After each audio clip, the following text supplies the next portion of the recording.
Here's where Kanan walks in all and he has bearskin coat on, which is pretty badass.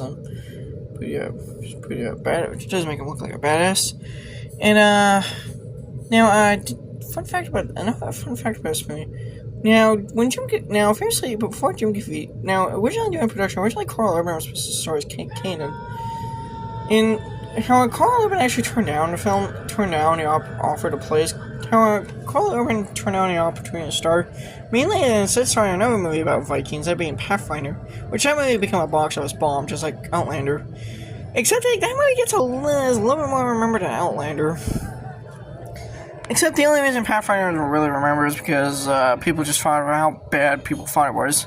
I actually thought it was actually a pretty decent and low Viking action, sort of mild fantasy movie, I guess.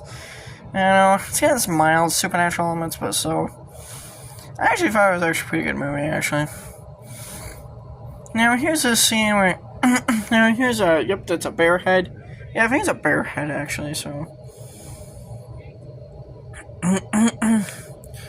Ready to take the mead, and. I think that's one of the guys were.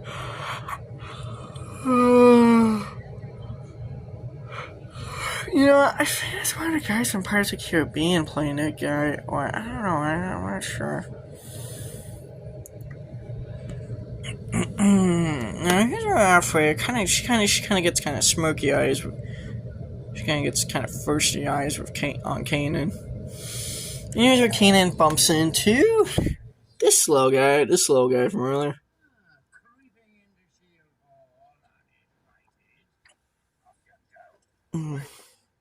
What's your name?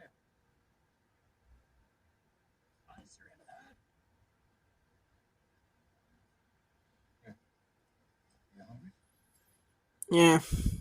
Now, during production of this movie, any. He wants to see the sword that killed the bear. So basically, Kanan is the bear slayer. It's actually a pretty cool sword, which actually, the sword weapons for this movie are actually completely hand designed. And I think they're actually designed by some of the people who did the armory for the Lord of the Rings.